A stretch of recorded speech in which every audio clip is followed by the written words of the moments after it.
ఉన్నాను. సర్వోన్నతుడైన మన దేవుడు, సర్వ సృష్టికర్త అయిన మన దేవుడు మనకి ఇచ్చిన మాదిరిని మాదిరిలో మనం ముందుకు కొనసాగుతూ మన యొక్క జీవితాల్ని ముందుకు తీసుకెళ్లవలసిన బాధ్యత క్రైస్తవులుగా మనందరికీ ఉంది. అయితే ఈ సమయంలో ప్రార్థన గురించి మనం మాట్లాడుతా ఉన్నాము. ప్రార్థన అనేది ప్రాముఖ్యమైన విషయం క్రైస్తవ జీవితానికి. ప్రార్థనలో మనము కొనసాగవలసిన అవసరత ఎంతైనా ఉంది. అయితే ప్రార్థనలో కొనసాగుతున్న ఈ సమయంలో అనేక అంశాల గురించి మనం ప్రార్థిస్తూ ముందుకెళ్తున్నాం. ఎందుకంటే దేశ పరిస్థితులు కానివ్వండి, ప్రపంచ పరిస్థితులు కానివ్వండి, భయంకరమైన స్థితిలో మనము ఆ చూస్తా ఉన్నాం. ఒక్కొక్క రోజు క్రైస్తవులకు వ్యతిరేకంగా కానీ మరి అనేక విషయాల్లో దేవుడు మనల్ని ప్రార్థింపజేస్తూ ముందుకు కొనసాగింపజేస్తున్నాడు. అయితే ప్రార్థన అనేది ఏ విధంగా ఉండాలి, ప్రార్థన అనేది మనం ఏ సమయంలో చేయాలి, ప్రార్థన అనేది ఎంతసేపు చేయాలి, ప్రార్థనలో మనము ఏ అంశాలు చేయాలనేది ఒక అవగాహన లేకుండా మనం ప్రార్థిస్తున్న సమయాలు అనేకంలో మన జీవితంలో ఉండుంటాయి. ఎందుకంటే ప్రార్థన అనగానే మన అవసరతలు, మన అక్కర్లు, మనకున్న ఇరుకులు, ఇబ్బందులు, మన సమస్యలు, మనకు సంబంధించిన సమస్తము మన ఎదుట కళ్ళ ముందు కనిపిస్తా ఉంటది. ప్రార్థన అంటే మనకు తెలిసిందే అదొకటి. ఏంటంటే నిత్యము లేవగానే ఉదయాన్నే ప్రభు ఆ రాత్రంతా కాపాడిన వందనాలని చెప్తాం. రాత్రి పడుకునేటప్పుడు మరలా ప్రభు దినమంతా కాపాడిన వందనాలని చెప్తాం. ఇదే మనకు తెలిసిన ప్రార్థన. లేదా సమస్య వచ్చింది, అనారోగ్యం వచ్చింది అనంటే అనారోగ్యం గురించి ప్రార్థించడము, ఇబ్బందులు ఉన్న వాటి గురించి ప్రార్థించడం, మనకున్న సమస్యలని జ్ఞాపకం చేసుకుంటూ ప్రార్థించడం, ఇంత మటుకే ప్రార్థన తెలిసిన క్రైస్తవులు ఈ రోజుకి అనేకులు ఉన్నారు.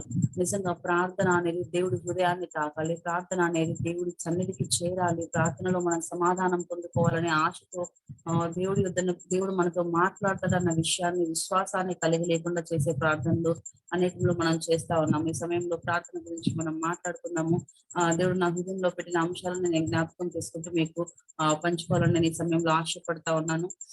మరి మనం వాక్యాన్ని గమనించినట్లయితే నార్మల్ గా ప్రార్థనలో మనము లీనమయ్యే సమయం గురించి ఈ మాట మాట్లాడుకోవచ్చు.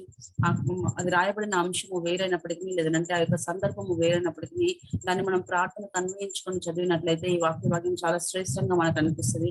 ఒకసారి మనము పరమగీతంలో song of Solomon 2nd chapter 7th verse చదువుదాము. ఎవరైనా సహాయం చేయొచ్చు.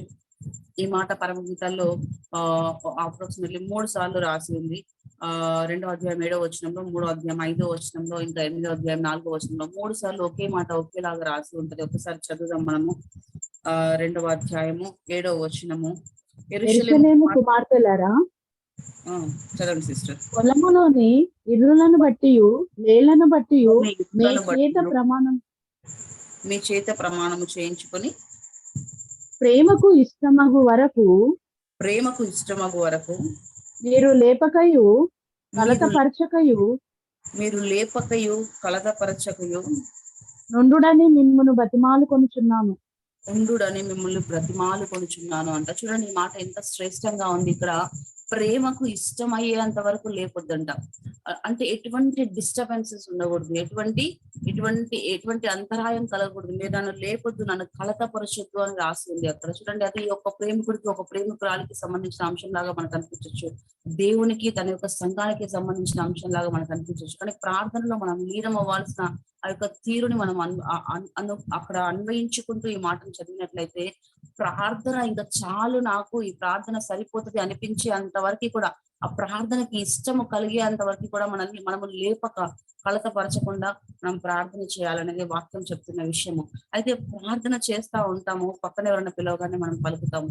ప్రార్థన చేస్తా ఉంటాము, చిన్న వాయిస్ మెసేజ్ వచ్చింది అనంటే, చిన్న వాయిస్ నోట్ వచ్చింది అనంటే, లేదంటే ఒక చిన్న సౌండ్ ఏమంటారు, నోటిఫికేషన్ సౌండ్ వచ్చిందంటే మొబైల్ చూసుకుంటాము. కాల్ వచ్చిందంటే ఇంపార్టెంట్, ప్రార్థన ఆపేసి కాల్ మాట్లాడతాము. అనేక సందర్భాల్లో అందరి జీవితాల్లో జరుగుతాయి ఇవి.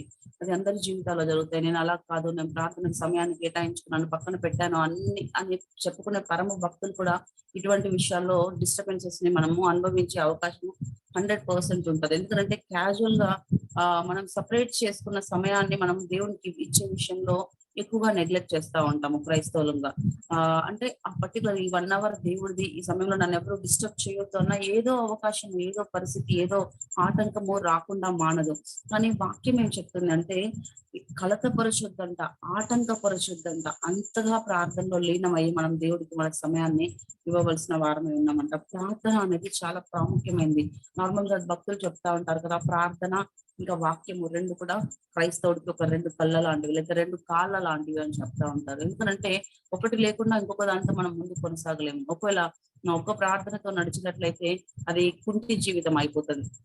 లేదా ఒక్క వాక్యంతో నడిచినట్లయితే మనం కుంటుతూ నడుస్తున్నట్లుగా ఉంటాం. అది సంపూర్ణంగా కనిపించదు మనకి. సంపూర్ణమైన క్రైస్తవ జీవితంగా అనిపించదు మనకి. ప్రార్థన అనేది చాలా ప్రాముఖ్యమే మన జీవితంలో. అయితే ప్రార్థనలో కొనసాగుతున్న ఈ విషయాన్ని మనం కన్వే చేసుకుంటూ మాట్లాడుతున్నప్పుడు ప్రార్థన ఎలా చేయాలి అని అంటే, దేవుడు సంతృప్తి మన హృదయంలో కలగజేసేంత వరకు మనం ప్రార్థించాలి. ఇక ప్రార్థన చాలు నాకు, ఇంకా ప్రార్థన నేను చేసింది దేవుడు సంపూర్ణంగా విన్నాడు అన్న ఒక కాన్ఫిడెన్స్ మనకు కలిగేంత వరకు కూడా మనం ప్రార్థన చేయాలి. ఎటువంటి అంశాలైనా మనం ప్రార్థన చేయొచ్చు, అది ఏదైనా కావచ్చు. పౌలు భక్తుడు అంటాడు, ఎఫెషియన్స్ లో రాస్తూ అంటాడు, ప్రతి విధమైన ప్రార్థన ప్రతి సమయమందు చేయాలి అంటాడు. మరి అది సందర్భానికి సంబంధించిన విషయాన్ని మనం ప్రార్థన చేస్తాం. ప్రతి విధమైన ప్రార్థన ప్రతి సమయంలో మనం చేయలేము నిజానికి. ఎందుకంటే మనము మన మన పర్టికులర్ మన డే థింగ్స్, మన రెగ్యులర్ థింగ్స్ మనం చేసుకునే సమయంలో ప్రార్థన అనేది మన హృదయంలో గానీ మన తలంపుల్లో గానీ ఎక్కడా ఉండదు. కానీ భక్తుడు అంటాడు, ప్రతి సమయం ముందు ప్రతి ప్రార్థన చేయాలి అంటాడు. అది ఎలా సాధ్యమవుద్ది అంటే, అది మన ఇంటర్నల్ గా మనం ప్రార్థనని మన లోపల మనము దాన్ని కంప్లీట్ గా ఫిల్ చేసుకొని ఉండగలగాలి. అంటే నిత్యము దేవుడితో మాట్లాడుతుండాలి. ప్రార్థన అంటే ఏంటి అని అంటే, మనము దేవుడితో సంభాషించే సమయం అంతే. అది అది మనం మనుషులకు చెప్పే విషయం కాదు. మనుషులు వినాలని చేసే ప్రార్థన కాదు. లేదనంటే పక్కన వీళ్ళు ఉన్నారు కదా, వీళ్ళ గురించి ప్రార్థన చేయకుండా నా అంశాలే ప్రార్థన చేసుకుంటే వీళ్ళు ఏమనుకుంటారని మొహమాటానికి చేసే ప్రార్థన కాదు. అది దేవుడు వింటాడని, దేవుడు సమాధానం ఇస్తాడని విశ్వసించి చేసే ప్రార్థన దేవుడు ఖచ్చితంగా వింటాడు. ఎందుకంటే వాక్యం కూడా చెప్తుంది ఏంటంటే, వాట్ ఎవర్ వీఆర్ ఆస్కింగ్, ఆ ప్రార్థనలో మనం ఏది అడుగుతున్నామో దానికి మనం సమాధానం పొందుకుని ఉన్నామని నమ్మి ప్రార్థన చేయాలని మార్కు సువార్తలో రాయబడి ఉంటుంది. అంటే మనం మాట్లాడుతున్న ఏ అంశమైన దేవుడి సన్నిధిలో ఆయన అక్కడ ఉన్నాడని మన ఎదుట ఆయనను పెట్టుకుని ఆయన ప్రార్థన వింటున్నాడని విశ్వాసంతో మనం ప్రార్థించాలని వాక్యం మనకు స్పష్టంగా చెప్తా ఉంది. ఎందుకంటే మనము మన కన్న తండ్రితో లేదంటే మన ఇంట్లో వ్యక్తులతో ఎవరితోనైనా మనం మాట్లాడుతున్నప్పుడు మనం మట్టుకే మాట్లాడుకుంటూ వెళ్ళిపోము కదా. మనం అన్ని విషయాలు మాట్లాడేసి ఆమెను అనుకుని బయటకు వచ్చేయం కదా. మనుషులతో మాట్లాడుతున్నప్పుడు వాళ్ళ దగ్గర రెసిప్రోకల్ ఎక్స్పెక్ట్ చేస్తాము. మనం ఏది మాట్లాడుతున్నాం వాళ్ళు దానికి సమాధానం ఏది ఇస్తారు, మళ్ళీ వాళ్ళు ఇచ్చిన సమాధానాన్ని బట్టి మళ్ళీ మనం మాట్లాడతాం. అట్లా ఒకటి ఆయన దగ్గర నుండి పొందుకుంటూ మనం తిరిగి ప్రార్థన చేయగలిగిన ఆ అనుభవంలోనికి వెళ్తే ఆ ప్రార్థన బలమైన ప్రార్థనగా ఉంటుంది. దేవుడి దగ్గర నుండి వచ్చే సమాధానం ఎట్లా ఉంటది అని అంటే, అది చాలా స్పష్టంగా ఉంటది. ఆయన సమాధానం ఇచ్చే దేవుడు అని వాక్యం సెలవిస్తా ఉంది. ఆయన మాట్లాడే దేవుడు అని వాక్యం సెలవిస్తా ఉంది. ఆయన రాయి రప్ప కాదు అంట, ఆయన చెవులుండి వినలేని వాడు కాదు అంట, మన ప్రార్థనను ఆలకిస్తున్నాడంట, చెవి యొగ్గి వింటున్నాను మీ ప్రార్థన అని రాస్తాడు వాక్యంలో. అని మీ ప్రార్థన విననేరకూడనట్టు నా చెవులు మందం కాలేదు అని రాయబడి ఉంటది వాక్యంలో. చూడండి, అంత స్పష్టంగా ఆయన ప్రార్థన వింటున్నానని మనకు కన్ఫర్మేషన్ ఇస్తున్నాడు. సొలొమోను మందిరంలోనంట దేవుని మహిమ దిగి వచ్చిన సమయంలో ఆయన ఏమన్నాడంటే, స్థిరపరిచిపోయినాడు ఆ మాటని, ఇది నా ప్రార్థన మందిరం, ఇది సకల జనులకు ప్రార్థన మందిరం అనబడుతుంది అని రాసి ఉంది వాక్యంలో. అంటే ఆయన మందిరంలో నుండి మనం ప్రార్థన చేస్తే ఆయన చెవి యొగ్గి వింటానని వాగ్దానం ఇచ్చిన దేవుడు మన దేవుడై ఉన్నాడు. ఆయన మన ప్రార్థన వింటాడు అని మనం విశ్వసించగలగాలి. విశ్వాసం లేకుండా మనం ప్రార్థిస్తే ఆ ప్రార్థన దేవుడికి ఇష్టమైన ప్రార్థనగా ఉండదు. మరి ఆ ప్రార్థన చేస్తాము, కానీ ప్రార్థన ఎట్లా చేయాలి అని అంటే, ముఖ్యంగా 4 అంశాలు మనం చూద్దాము. ప్రార్థన దేవునికి అంగీకారమైన ప్రార్థన ఉండాలి మొదటిగా. ఎందుకనంటే దేవునికి అంగీకారమైన ప్రార్థన ఏదవుతుంది అని అంటే, మన నోటికి ఇష్టం వచ్చినట్లు అన్యులు మాట్లాడుతున్నట్టుగా విస్తారమైన మాటలు మీరు మాట్లాడొద్దు, ఎందుకంటే విస్తారమైన మాటల్లో దోషం ఉండక మానదు అని వాక్యం చెప్తా ఉంది కదా. సో విస్తారమైన మాటలు మాట్లాడుతూ ఇంటి దగ్గర మొదలుపెట్టి ఊరంతా తిరిగేసి వస్తుంది మన ప్రార్థన, చుట్టాలందరూ తిరిగేసి వచ్చి మళ్ళీ ఇంట్లో ముగుస్తుంది ప్రార్థన. అట్లా ఉండకూడదు మన ప్రార్థన. విస్తారమైన మాటలు మాట్లాడుతూ మన ప్రార్థన చేయకూడదు, కానీ వాక్యానుసారమైన ప్రార్థన మనం చేయాలి. అంటే మన యొక్క మాటల్లో ఆయన మాటల్ని మనం ఇంక్లూడ్ చేస్తూ ప్రార్థన చేయాలి. వాక్యం చెప్తా ఉంది, యెహోవా కంట జ్ఞాపకకర్తలు కావాలంట. ఆయనకి జ్ఞాపకర్తలు ఎందుకు, ఆయన జ్ఞాపక శక్తి లేదా అని అంటే, అలా కాదు, కానీ ఆయన నాకు వాగ్దానం ఇచ్చినాడు, ప్రభువా నీ వాగ్దానం నాకు ఇచ్చినావు అని మనం ఆయన గుర్తు చేయగలగాలి. ఆయన చెప్పే ఏ మాట అయినా కూడా, ఆయన చెప్పే ఏ యొక్క వాగ్దానం అయినా కూడా మనం దాన్ని క్లెయిమ్ చేసుకుంటూ అనుదినము ప్రార్థన చేయాలి. ఆయన మనకి ఇచ్చిన ఆ యొక్క విశ్వాస సహితమైన వాగ్దానాన్ని చేత పట్టుకొని మనం ఆయన సన్నిధిలో ప్రార్థించినప్పుడు ఆ ప్రార్థనకి సమాధానం ఆయన ఇస్తాడు. ఆ వాగ్దానం నెరవేర్పును మనం చూడగలుగుతాము. నిశ్చయంగా ఆయన మాట ఇచ్చి నెరవేర్చే దేవుడు అని మనకు వాగ్దానం ఉంది. చూడండి, ఆయన మాట అవునంటే అవును, లేదంటే లేదన్నట్టుగా ఉంది అని వాక్యం సెలవిస్తాను. ఆ మాటను మనం స్థిరంగా చేపట్టి ఆ మాటలో మనం ముందు కొనసాగినట్లయితే వాక్యం స్పష్టంగా చెప్తున్నట్లు ఆయన మన ప్రతి ప్రార్థనను ఆలకించే దేవుడు అని రాసింది వాక్యం. అయితే ఆ మాటను మనం బేస్ చేసుకొని మనము వాక్యానుసారమైన ప్రార్థన చేయాలి. ఎందుకు వాక్యానుసారమైన ప్రార్థన చేయాలంటే, వాక్యం అంటే ఆయన యొక్క మాట అయి ఉన్నది కదా. ఆయన హృదయంలో నుంచి వచ్చిన ప్రతి ఒక్క మాట లిఖించబడినప్పుడు అది వాక్యంగా, అదొక పరిశుద్ధ గ్రంథంగా మన చేతికి ఇవ్వబడింది. ఈ పరిశుద్ధ గ్రంథంలో ఉన్న ప్రతి మాట ఆయన నోటి నుండి వచ్చింది అని మనం విశ్వసించి చదువుతా ఉన్నాం. సో వాక్యము లేకుండా ప్రార్థించడం అనేది అసలు ప్రార్థన కింద కౌంట్ అవుతుంది. అది మన అవసరాలను బట్టి చేసే ప్రార్థన, వాక్యానికి ఇన్క్లూడ్ చేసుకొని ప్రార్థించడం కాదు, కానీ వాక్యానుసారమైన ప్రార్థన. అందుకని యోహాను భక్తుడు రాస్తా అంటాడు, మొదటి యోహాను లో 5వ అధ్యాయంలో రాస్తా అంటాడు. ఏమి అంటాడనంటే, ఆయన చిత్తానుసారంగా మనం ఏది అడిగినా ఆయన మనకు అది అనుగ్రహిస్తాడంట. ఎంత మంచి మాట, ఒకసారి చదువుతాం చూడండి. ఫస్ట్ జాన్ 5:13 అనుకుంటా. 13 and 14. దేవుని కుమారుని నామమందు విశ్వాసం ఉంచి మీరు నిత్య జీవం గలవారని తెలుసుకున్నట్లు నేను ఈ సంగతులను మీకు రాయిచున్నాను. ఆయనను బట్టి మనకు కలిగిన ధైర్యం ఏదనగా, ఆయన చిత్తానుసారంగా మనం ఏది అడిగినను ఆయన మన మనవి ఆలకించినది అని రాసింది. మనం ఏమి అడిగినను ఆయన మన మనవి ఆలకిస్తాడంట. మనం ఏమి అడిగినా ఆయన మన మనవి ఆలకిస్తాడని మనం వెళ్ళినప్పుడు ఇంకా మనము ఏం చేస్తామని రాస్తుంది, మనం ఆయనను వేడుకునేవి మనకు దొరికినవని నమ్ముతామంట. మనం చూడండి, సో మనకి ఏది ఏది ఏది వచ్చింది, మనకి ఏది కలుగుతుంది అని మనం తెలుసుకోవాలంటే ఆయన చిత్తానుసారంగా మనం ఏది అడుగుతామో అది మనకు కలిగిద్ది. అదేంటి మరి ఆయన చిత్తం ఏంటో మనకు ఎలా తెలిసిద్ది అని అంటే, ఆయన చిత్తం తెలియాలంటే మనం చేయాల్సిన ప్రాముఖ్యమైన అంశం ఇది. రెండో అంశం ఏంటంటే వాక్యం చదవాలి.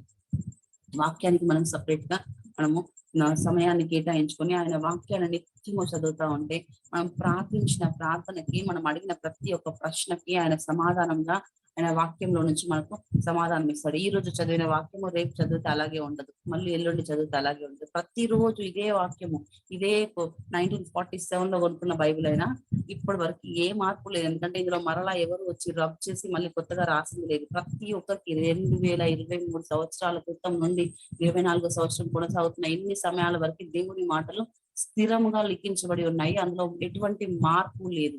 అయినా వాక్యం స్పష్టంగా తెలియజేస్తుంది. ఇందులో ఉన్న మాట సున్నా అయినా పుల్లైనా పోదు అని వాక్యం సెలవిస్తాము. సో ఈ మాటలు మనం చదవాలి, ఈ మాటలు మనకు అవసరమే ఉండాలి. ఈ మాటలు ఆయన వాక్యం అంట మన నోట మన హృదయంలో ఉండాలని వాక్యం సెలవిస్తా ఉంది. సో ఆయన మాటలు మన నోట మన హృదయంలో ఉండి ఉంటే, హృదయం నిండిన దాన్ని బట్టే కదా నోరు మాట్లాడితే అని వాక్యం సెలవిస్తా ఉంది. చూడండి, మన హృదయంలో నింపుకోవాల్సిన అంశం ఏంటి అని అంటే, నాకుంది ప్రభా కష్టం, నాకు వచ్చింది ప్రభా అనారోగ్యం అని కాదు, కానీ ప్రార్థన నాకుంది ప్రభా నీ వాగ్దానం అని మనం ప్రార్థన చేయగలిగినప్పుడు ఆ ప్రార్థన, ఆ వాగ్దానం మన జీవితంలో నెరవేర్చబడుతుంది.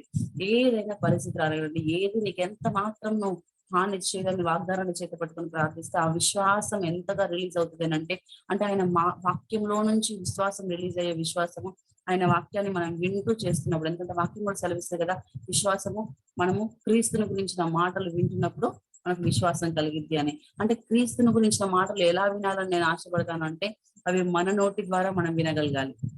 అంటే మనం చదువుతున్నప్పుడు వచ్చే ఆ వాయిస్ మన చెవులారా విని మన హృదయంలో దాన్ని నింపుకున్నప్పుడు ఆ ఒక్క విశ్వాసం రిలీజ్ అయ్యే విశ్వాసం ఎట్లా ఉంటుందంటే, పరం నుండి దిగి వచ్చిన వరం లాగా ఉంటది. Excuse me. వరము అని అంటే చూడండి, అందుకనే విశ్వాసాన్ని దేవుడు ఫలాల్లో వరాల్లో రెండిట్లో పెట్టాడు. అది గొప్పది. అది దేవుడు చాలా ప్రాముఖ్యమైనదిగా విశ్వాసాన్ని పెట్టాడు మన జీవితంలో. ఆత్మవరాల్లో రెండిట్లో కూడా విశ్వాసాన్ని ఎందుకు ఇంక్లూడ్ చేశాడు అని అంటే, అది మన నోటి నుండి మనం విని మన హృదయంలో నింపుకొని విశ్వసించినప్పుడు దానిపైన రిలీజ్ అయ్యే విశ్వాసపు ఆ అనాయింటింగ్ ఏదైతే ఉంటుందో అది మన జీవితంలో ఆ యొక్క వాక్యం యొక్క ఫలాన్ని పొందడానికి అది మనకు సహాయం అవుతుంది. సో వాక్య ఫలితాన్ని మనం పొందుకోవాలి అని అంటే నిశ్చయంగా వాక్యాన్ని మనం మగ్గప్ చేస్తూ, వాక్యాన్ని వింటూ, వాక్యాన్ని చదువుతూ, వాక్యానుసారమైన ప్రార్థన చేయగలగాలి. ఇంకా భక్తులు చెప్తా అంటారు, వాక్యంలో ఎడతెగక ప్రార్థన చేయాలి అంటారు.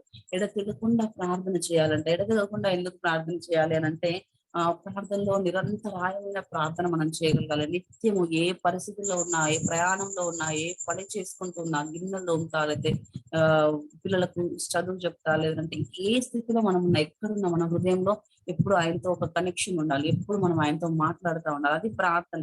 ప్రార్థన అంటే మరేమీ లేదు కానీ ఆయనతో మనం మాట్లాడడమే ప్రార్థనగా మనం ఎంచుకొని నిత్యం ఆయనతో మాట్లాడతా, ప్రభా ఇది ఇలా, ప్రభా అది అలా, ప్రభా తండ్రి ఇలా, తండ్రి అలా, లేకపోతే డాడీ ఇలా, డాడీ అలా, ఏదో ఒకటి వాట్ ఎవర్ మన ఇంట్లో ఉన్నాము అని అంటే ప్రార్థన జనరల్ గా క్రైస్తవులు ఎప్పుడు చేస్తారు అని అంటే, నేను ఎప్పుడు నా సంఘంలో ఇది చెప్తా, ఇలా అంటాను.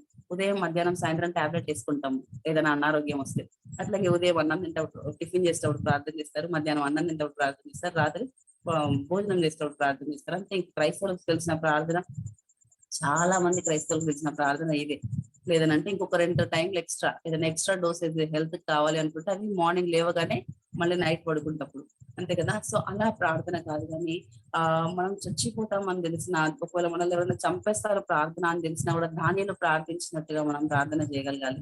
అంటే అంత విశ్వాస సహితమైన ప్రార్థన. దేవుడితో నాకు ఇది నా కనెక్షన్ కావాలి, మనుషులు ఏమనుకుంటున్నారో తెలియదు నాకు, మనుషులతో నాకు ఏ సంబంధం లేదు, మనుషులు చూసి ఒకవేళ నన్ను సింహాల బోన్లో వేస్తారేమో కావచ్చు, కానీ నాకు దేవుడితో ఉన్న కనెక్షన్ ఎక్కడ కట్ అవ్వకూడదు అన్న ఆ యొక్క కాన్ఫిడెంట్ ప్రేయర్ మనం చేయగలిగినప్పుడు, ఆ యొక్క విశ్వాసంతో మనం ప్రార్థన చేసినప్పుడు, దేవుడు మన ప్రార్థన వింటున్నాడు అన్న విశ్వాసం మన లోపల కలిగినప్పుడు ఆ ప్రార్థన ఫలితాన్ని మనం పొందుకోగలుగుతాం.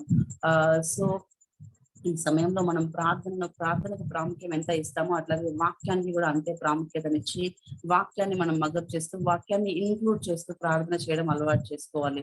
అట్లాగే వాక్యం ఎంత ప్రాముఖ్యమైంది అని అంటే, వాక్యం లేకుండా నడిస్తే నిజంగా కుంటి నడక అని ఇందాక నేను అన్నాను కదా.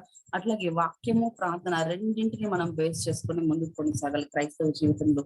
మరి యేసుక్రీస్తు ప్రభు కూడా తన భూమి మీద ఉన్న సమయంలో రెండు ప్రాముఖ్యమైన విషయాలు ప్రార్థన గురించి మాట్లాడతారు. అంటే వాళ్ళు ఒకసారి చదివాం ఆ మాటలు. లూకా సువార్త 18వ అధ్యాయం 1వ వచనం ఒకసారి చదువుతాము. లూకా సువార్త 18వ అధ్యాయం 1వ వచనంలో ఇలా రాసి ఉంది, ఆయన విసుగక వాళ్ళు ప్రార్థన చేయాలని ఆశపడినాడంట. చూద్దాం, చదవండి ఎవరైనా.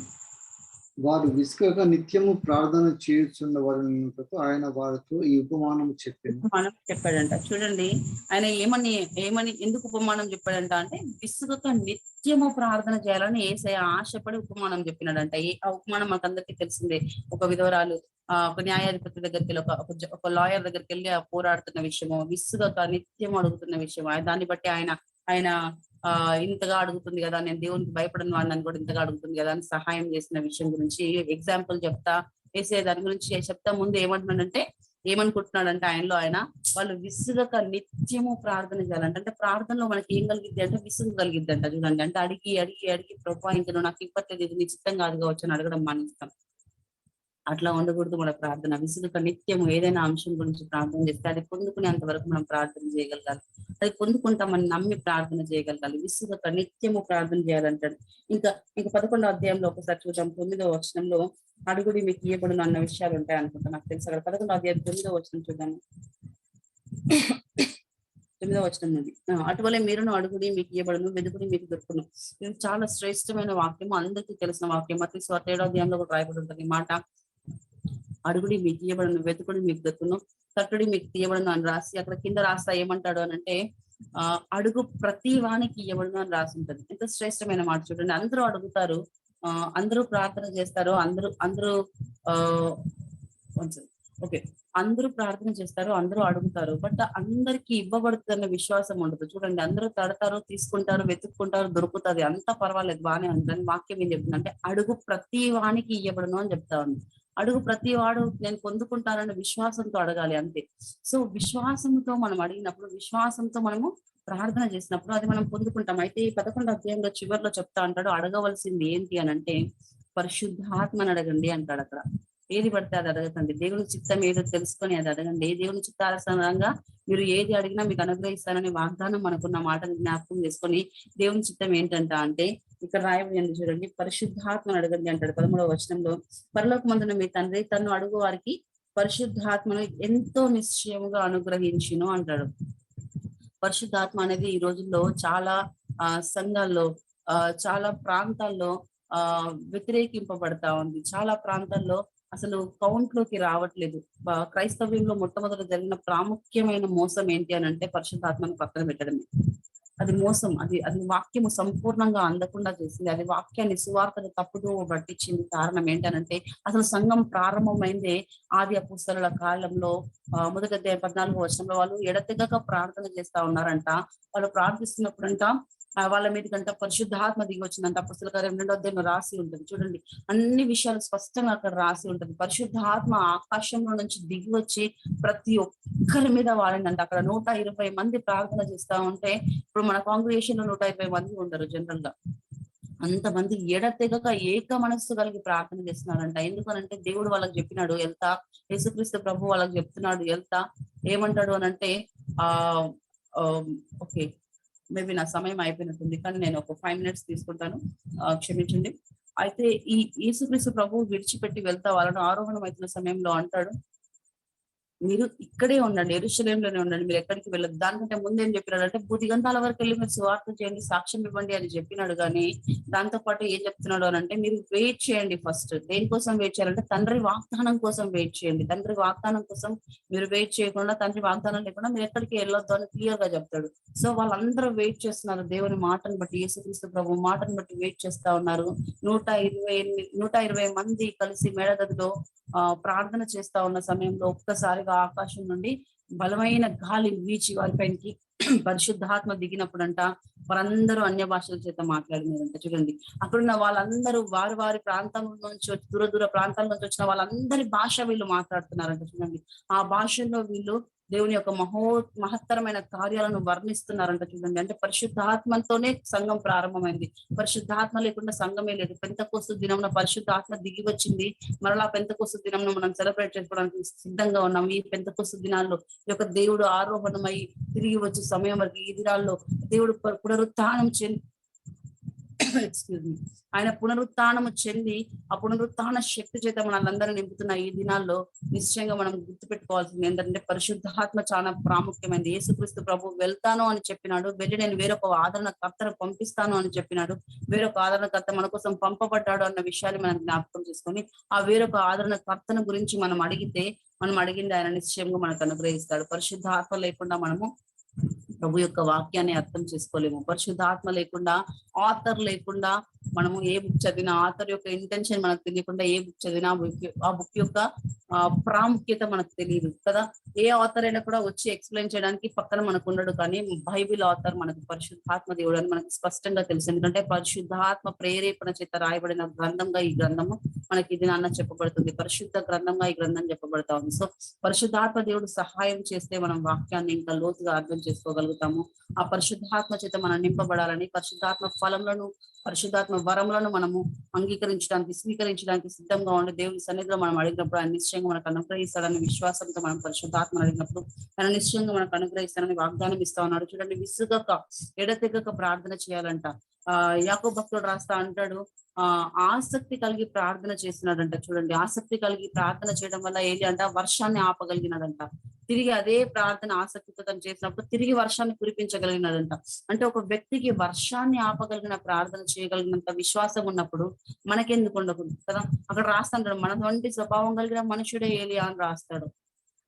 అంటే మన స్వభావం ఎట్లాంటిదో ఏలియా స్వభావం కూడా అట్లాంటిది. మనం ఎట్లాంటి వారము, మనం ఎట్లా నరమాంసంతో కలిగిన వారమై ఉన్నాము, రక్త మాంసంలో కలిగిన వారమై ఉన్నాము. ఆయన అట్లాగే ఉన్నాడు. ఆయన లోపల కొత్తగా ఏమి స్పెషాలిటీ లేదు. కానీ దేవుడు ఇచ్చిన ఆ యొక్క పరిశుద్ధాత్మ శక్తి ఆయనలో నింపబడి పరిశుద్ధాత్మ ఆవేశం చేత ఒక స్థలం నుండి ఒక స్థలానికి ఆయన వెళ్తూ ఆ పరిశుద్ధాత్మ నడిపింపుని బట్టి ఒక చోట నుండి ఇంకొక చోటకు వెళ్తూ ఆయన ప్రవచనాలు చెప్తూ ఆయన అనేకులను మారుస్తూ వచ్చినాడు. చూడండి, ఆయన అనేకులకు సహాయం చేస్తూ వచ్చినాడు. చూడండి, అటువంటి ఏరియా గురించి రాస్తా అంటాడు యాకోబు భక్తుడు. ఆయన కూడా మన వంటి స్వభావం కలిగిన మనుషుడే అంటాడు అని రాస్తూ ఆసక్తి కలిగిన ప్రార్థన ఆయన చేసినప్పుడు అంట పరలోకం నుండి రావాల్సిన వర్షం ఆగిపోయిందంట. తిరిగి ఆకాశం తెరవబడి వర్షం కురిసిందంట. భూమి తన ఫలాన్ని ఇచ్చింది అని రాసుంటది. అంటే వర్షం ఎప్పుడైతే కురుస్తుందో వర్షం తర్వాత భూమి ఖచ్చితంగా దాని ఫలాన్ని ఇస్తుంది. భూమికి మనం ప్రత్యేకంగా ఫలం ఇవ్వు అని అడగక్కర్లా. వర్షం కురిస్తే ఫలం వచ్చేస్తుంది ఆటోమేటిక్ గా. సో ఆ మాటను మనం జ్ఞాపకం చేసుకొని పరిశుద్ధాత్మ చేత మనం నింపబడిన వారమే మనం ముందు కొనసాగాలి. పరిశుద్ధాత్మను అడిగి మనం ముందుకు కొనసాగాలి. సో ఈ విషయాలన్నింటినీ మనం జ్ఞాపకం చేసుకుంటూ మనం ప్రార్థనలో ఏకీభవిద్దాం. కళ్ళు మూసుకున్నట్లయితే అందరం ప్రార్థిస్తాము. మరి ఈ సమయంలో మనం ప్రార్థనలో కొనసాగుతున్న ఈ సమయంలో ఖచ్చితంగా మనం అడుగుదాం, పరిశుద్ధాత్మ చిత్తం మమ్మల్ని నింపండి ప్రభు అని. అనేక అంశాలు మనం ప్రార్థన చేయడానికి ఉన్నాయి, వాటన్నిటిని జ్ఞాపకం చేసుకుంటూ ఈ సమయాన్ని నేను దేవుడికి